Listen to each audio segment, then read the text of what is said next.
로 구원받은 하나님 자녀가 되었습니다. 우리가 예수님을 처음에 믿고 영접할 때도 그것이 하나님의 은혜로 된 것이지만 우리가 앞으로 살아가는 데 있어서도 하나님의 은혜는 절대적으로 필요한 것입니다. 이 하나님의 은혜가 여러분들에게 그리고 우리 교회에 또 현장에 가득하게 임하는 비밀이 무엇일까요? 작년 후반부 몇 달 동안에 저는 계속 기도한 것이 뭐냐면 우리 교회에 하나님의 은혜가 임하도록 그리고 성도 여러분들에게 하나님의 은혜가 임하도록 그리고 현장의 전도의 은혜가 임하도록 계속 기도했었습니다. 하나님은 그러한 저에게 오늘 우리가 읽었던 창세기 2장 7절 말씀을 언약으로 주셨어요. 이 말씀으로 여러분과 교회와 현장에 하나님의 은혜가 임하는 비밀을 붙잡게 됐는데 그게 오늘 말씀이자 올해 2024년 우리 교회 언약인 하나님의 생기를 얻는 것입니다. 그래서 하나님의 생기를 얻으라 이 말씀은 오늘도 붙잡지만 올해 1년 동안 여러분들 하나님의 생기를 얻는 해가 되시길 바랍니다.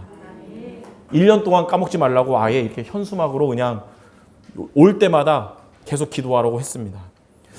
하나님의 은혜가 가득한 새해를 맞이하도록 오늘 말씀을 올해의 언약으로 붙잡고 새해를 시작하는 여러분 모두 되시기 바랍니다. 자, 첫째로 하나님의 생명을 가진 자입니다. 우리 성도 여러분들은 하나님의 생명을 가진 자들입니다. 첫째로 원래의 생명은 무엇이냐면요. 창세기 1장 27절에 하나님이 자기 형상 곧 하나님의 형상대로 사람을 창조하시되 남자와 여자를 창조하시고 하나님이 사람을 창조하실 때 하나님의 형상대로 창조하셨습니다. 이 하나님의 형상을 가진 존재가 뭐냐면 하나님의 생명을 가진 자라는 뜻을 의미해요. 모든 동식물들은 다 생명이 있지만 하나님의 생명을 가진 자가 아니거든요.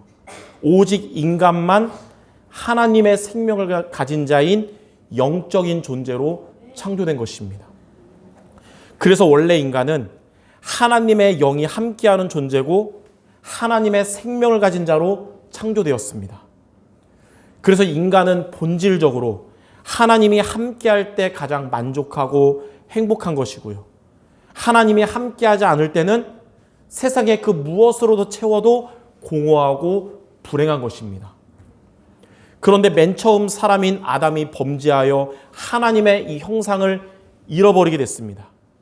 하나님의 영이 떠나서 죽은 영이 된 인간을 사탄이 그 영을 장악하게 된 것입니다.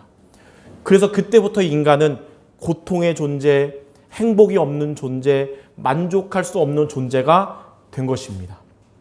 세상에서 행복을 찾는 것은 목마를 때 소금물을 마시는 것처럼 잠깐의 쾌락 이후에 더 큰 고통을 갖게 되었습니다. 세상에서 하나님을 찾는 노력은 오히려 그것이 사탄을 섬기며 귀신과 교제하는 우상 숭배가 된 것입니다.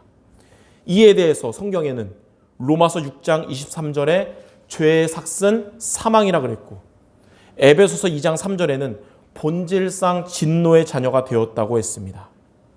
그래서 자연히 인간은 정신 문제로 또 육신 문제로 고통받다가 죽음 이후에는 영원한 지옥 가게 되고 이 고통을 후손들에게 영적 문제로 대물림으로 전달하게 된 것입니다. 근데 두 번째로 회복된 생명입니다. 하나님은 이런 멸망 속에 있는 인간에게 구원의 길을 주셨어요. 하나님의 형상을 회복하는 비밀을 주셨습니다. 그 길이 뭐냐면 하나님 자신이 인간의 몸으로 오셔서 하나님을 떠난 우리에게 하나님을 만나는 길이 되셨고요. 죄와 저주, 재앙 속에 있던 우리를 해방해 주셨고 사탄의 권세를 깨뜨리시고 우리를 건지셨는데 이를 뭐라 그러냐면 그리스도라고 합니다. 그래서 그리스도는 인간 구원의 길이고 우리에게 하나님의 형상을 회복하는 길입니다. 그리스도를 믿음으로 성도 여러분들은 하나님의 영이 영원히 함께하는 참된 생명을 가진 자가 된 것입니다. 로마서 5장 8절에 보니까 우리가 아직 죄인 되었을 때에 그리스도께서 우리를 위하여 죽으심으로 하나님께서 우리에게 대한 자기의 사랑을 확증하셨느니라. 그리스도 되신 예수님을 믿음으로 말미암아 여러분들은 구원받은 하나님의 자녀가 되었습니다. 그리스도 예수님을 믿음으로 여러분은 잃어버렸던 하나님의 형상을 다시 회복하게 되었습니다. 여러분은 사망에서 생명으로 옮긴 바가 된 것입니다. 고린도후서 5장 17절에 보니까 그런즉 누구든지 그리스도 안에 있으면 새로운 피조물이라. 이전 것은 지나갔으니 보라 새 것이 되었도다. 이제 예수님을 만난 이후로 과거의 상처와 고통은 더 이상 여러분의 것이 아니고요. 여러분을 구원하신 그리스도가 여러분의 것이요. 여러분은 그리스도에게 속한 자가 되었습니다. 가문으로부터 내려왔던 오래된 영적 문제가 여러분 것이 아니고 여러분과 지금 함께 하시는 그리스도가 바로 여러분의 것입니다. 불신자 6가지 상태가 여러분의 것이 아니고 하나님 자녀의 신분과 권세가 바로 여러분의 것이 되었습니다. 마귀는 어떤 자냐면 거짓말장이고 속이는 자입니다. 잘못된 것으로 속여요. 그리스도를 믿기 전에 여러분들의 상태를 지금 여러분이라고 속이면서 우리의 인생을 발목 잡고 있습니다. 여러분은 이전 것을 지나가게 하시고 새 것이 되게 하신 그리스도를 생명으로 붙잡길 바랍니다. 하나님은 원래 인간에게 하나님의 생명을 주셨습니다. 창세기 3장 문제인 근본 문제, 이 원죄로 인해서 이것을 놓쳤지만 그리스도를 믿음으로 말미암아 여러분은 하나님의 생명을 회복한 자들이 된 것입니다. 자, 이제 저와 여러분은 하나님이 주신 이 하나님의 생명을 풍성하게 누려야 합니다. 하나님의 생명을 풍성하게 누릴 때 아담과 하와가 에덴의 축복을 누렸듯이 하나님의 은혜가 여러분과 이 교회와 여러분의 현장에 가득하게 될 것입니다.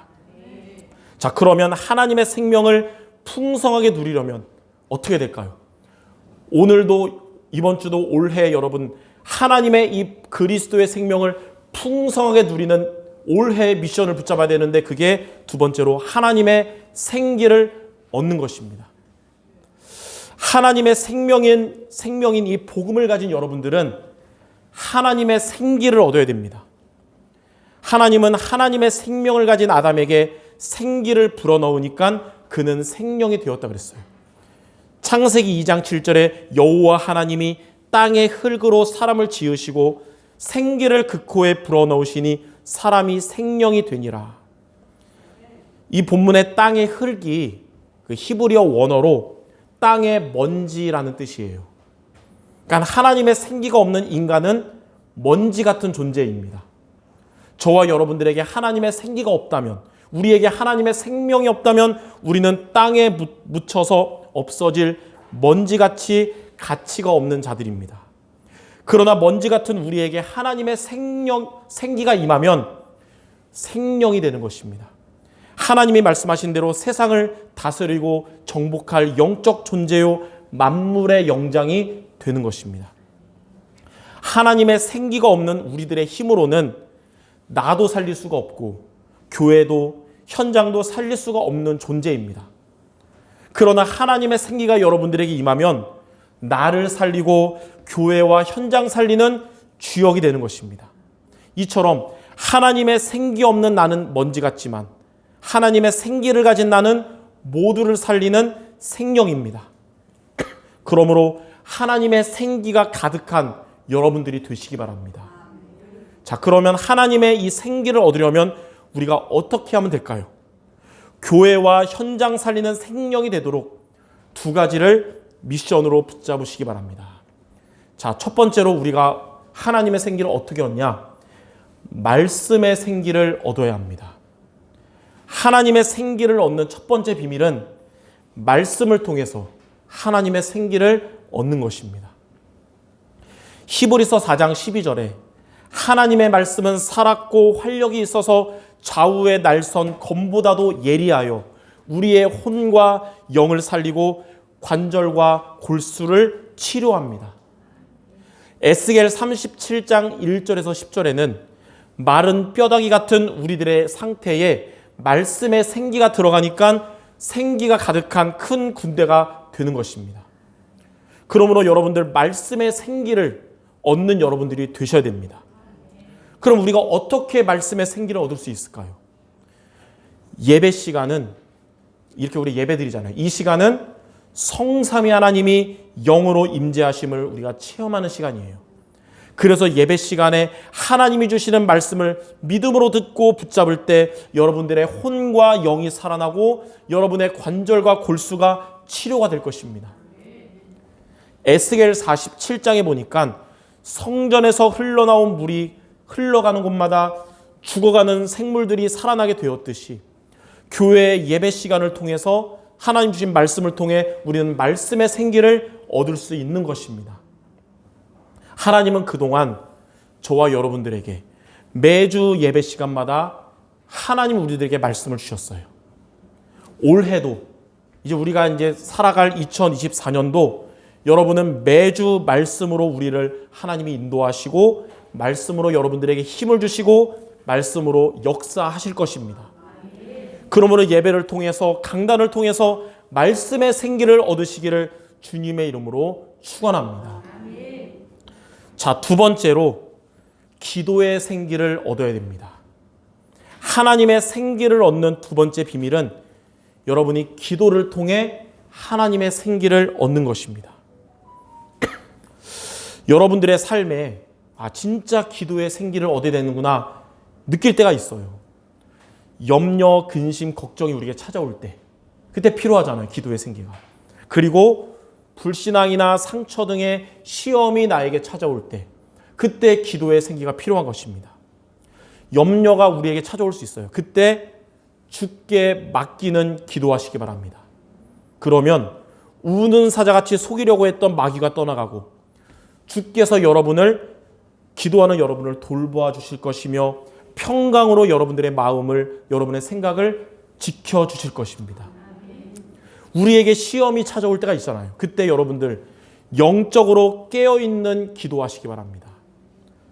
주로 언제 그런 게 오냐면 우리가 영적으로 잠잘 때,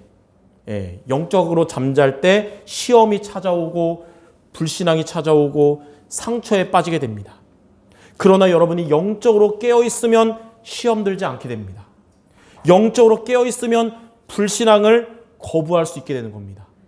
영적으로 깨어있으면 상처에서 해방되는 것입니다. 그래서 예수님도 제자들에게 마태복음 26장 41절에 시험에 들지 않도록 깨어 기도하라 라고 말씀하신 거예요. 여러분들 삶에 찾아오는 염려를 주께 맡기는 기도가 무엇이고 또 시험에 들지 않도록 영적으로 깨어있는 기도가 뭐냐면 하나님이 여러분에게 주신 말씀을 붙잡고 집중하는 기도입니다. 그래서 강단 말씀을 가지고 기도해야 되는 것이고 매일매일 그날에 하나님 주신 말씀을 붙잡고 기도해야 되는 것입니다.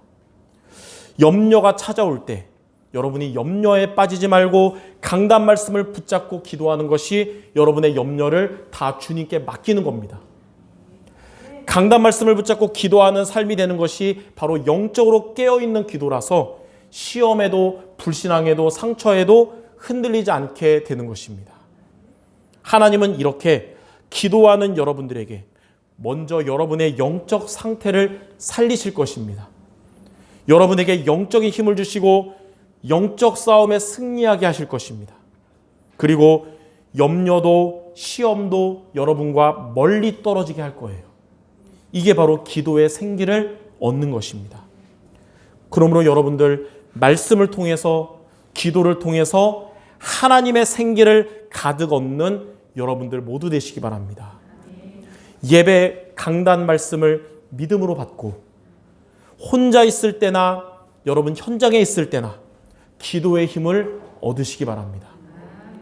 먼지 같은 이전의 저와 여러분이 이제는 하나님의 은혜 속에서 하나님의 위대한 미션을 이루는 생명이 될 줄 믿습니다. 자, 그러면 세 번째. 자, 이렇게 우리가 하나님의 생기를 얻으면 하나님의 은혜가 저와 여러분들에게 임하게 됩니다. 하나님은 하나님의 생기를 가진 생명인 인간에게 에덴의 축복을 주셨듯이 하나님의 생기를 얻는 여러분들에게 하나님의 은혜가 임하게 할 것입니다. 자, 첫째로 교회에 하나님의 은혜가 임할 것입니다. 사도행전 11장 21절에 보니까 주의 손이 그들과 함께 하심에 수많은 사람들이 믿고 주께 돌아오더라.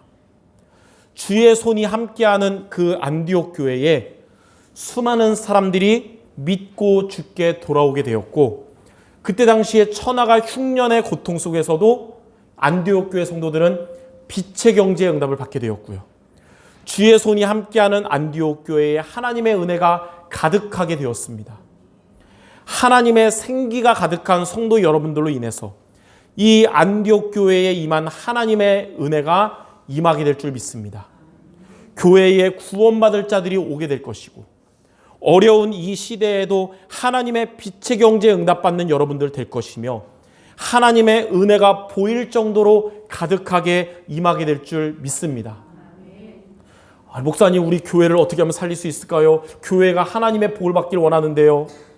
그 기도하는 여러분이 하나님의 생기를 충만히 얻으면 하나님은 여러분들을 통해서 교회에 이런 축복을 주실 것입니다. 자, 두 번째로 여러분의 현장에 하나님의 은혜가 임할 것입니다. 하나님의 생기를 충만히 얻었던 바울이 사도행전 13장에 아시아로 갔는데 무속 흑암에 빠진 병든 자들을 만나게 됐고 그들을 구원하고 치유하고 살리게 되었습니다.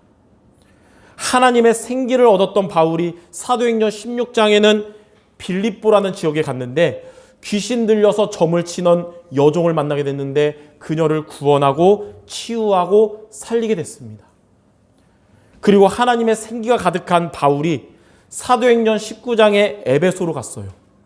우상 숭배하면서 병든 자들을 만나게 됐고 그들을 구원하고 치유하며 살리게 됐고 그 우상들을 다 불태우고 그 백성들은 하나님만 섬기게 되었습니다. 이처럼 여러분들의 현장이 그리스도 복음만 없어서 병든 현장에 하나님의 생기가 가득한 여러분들로 인해서 구원의 은혜, 치유의 은혜가 임하게 될 줄 믿습니다. 여러분이 가는 현장에 그 현장이 왜 병든 현장이고 여러분이 만날 사람들이 왜 병든 사람일까요? 바로 복음만 없기 때문입니다. 근데 여러분들은 하나님의 은혜로 복음을 가진 자들이고요. 여러분은 하나님의 생기를 가진 자들이에요. 하나님은 여러분들을 통해서 여러분의 가족들, 직장의 사람들, 기도하는 많은 영혼들에게 하나님의 은혜가 임하게 하실 줄 믿습니다. 하나님은 언약의 사람, 믿음의 사람인 아브라함을 부르셔서 창세기 12장 3절에 땅의 모든 족속들이 너로 말미암아 복을 받을 것이라 하셨어요. 언제 하나님의 이 말씀이 드디어 성취되기 시작했냐면 붙잡고도 불신앙할 때는 고생했는데 창세기 13장 18절에 하나님께 단을 쌓으면서 하나님의 생기를 얻을 때부터 이 말씀이 드디어 성취되기 시작한 겁니다. 이 시대의 아브라함인 여러분들을 통해서 하나님의 생기를 얻는 여러분들을 통해서 많은 사람들이 하나님의 은혜를 받게 될 줄 믿습니다. 자, 결론입니다. 우리들의 삶에 여러분이 살아가는 데 있어서 흑암 세력이 공격할 때 이기는 길이 뭐냐면 하나님의 생기를 얻는 것입니다. 마태복음 12장 28절에 하나님의 성령을 힘입어 귀신이 쫓겨나가고 하나님 나라가 임한다 그랬어요. 우리의 삶에 문제가 올 수 있고 어려움이 올 수 있잖아요. 거기에 무너지지 않고 넘어서고 응답받는 비밀도 하나님의 생기를 여러분이 얻는 것입니다. 우리 앞에, 여러분 앞에 중요한 일이 놓였을 때 우리가 하나님의 인도를 받아야 되잖아요. 하나님의 생기를 얻으면 하나님이 가장 좋은 길로, 정확한 길로 인도하실 것입니다. 2024년 우리는 이제 한 번도 가지 못한 길을 걸어가야 되는데 이런 일 저런 일이 또 찾아올 수 있겠죠. 그러나 하나님의 생기를 얻는 여러분들에게는 이 모든 것이 합력하여 선을 이루게 될 것이며 하나님의 나라가 임할 것입니다. 그래서 모든 문제들보다 더 큰 하나님의 은혜와 하나님의 능력을 체험하도록 하나님의 생기를 얻는 오늘 되시고, 하나님의 생기를 얻는 이번 주가 되고, 하나님의 생기를 매일매일 얻는 2024년 모두 되시기를 주님의 이름으로 축원합니다. 우리 마지막으로 옆 사람에게 우리 성취될 말하고 마칩시다. 이렇게 얘기하시기 바랍니다. 하나님의 생기 가득한 새해가 됩시다. 아멘. 영적인 힘없는 해가 아니라 생기가 가득한 해로 출발하시기를 주님의 이름으로 축원합니다. 이 시간도 우리 두 가지 기도 제목 놓고 잠깐 합심 기도하고 말씀을 마치겠습니다. 첫째는 주신 말씀처럼 말씀과 기도로 하나님의 생기를 얻는 내가 되게 없어서 기도하시고요. 두 번째는 이를 통해 나에게 또 우리 교회에 여러분 현장에 하나님의 은혜가 충만히 임하게 없어서 주신 말씀 성취되도록 합심 기도하고 말씀을 마치겠습니다. 기도하겠습니다. 하나님 아버지, 예배 시간에 하나님이 주시는 말씀의 생기를 얻게 하여 주옵소서. 그리고 매일매일 있는 곳에서도 혼자 있을 때나 현장에 갈 때나 기도 시간을 통해 하나님이 주시는 기도의 생기를 얻게 하여 주옵소서. 그리하여 영적 서밋되며 이들의 마음과 생각을 지켜주시고 육체도 강건한 성도들 되게 하시며 우리 교회의 안디옥 교회에 임했던 하나님의 은혜가 임하게 하시며 현장의 불신자, 병든 자, 후대를 구원하고 치유하는 하나님의 은혜가 임하게 하여 주옵소서. 주신 말씀이 우리 모든 성도들에게 성취되는 축복이 일어나게 하여 주옵소서. 예수 그리스도 이름으로 기도드립니다. 하나님 아버지, 하나님의 은혜로 그리스도를 믿고 하나님의 생명을 가진 자가 되게 하심을 감사드립니다. 이제는 올해는 날마다 하나님의 생기가 가득한 모든 성도들 되게 하여 주시옵소서. 예배를 통해 말씀의 생기를 얻게 하시고 날마다 기도의 생기를 항상 얻는 성도들 모두 되게 하여 주옵소서. 그리하여 우리의 교회와 또 우리들의 현장에 하나님의 은혜가 충만하게 임하게 하여 주시옵소서. 모든 말씀 우리 주 예수 그리스도 이름으로 기도드립니다. 아멘.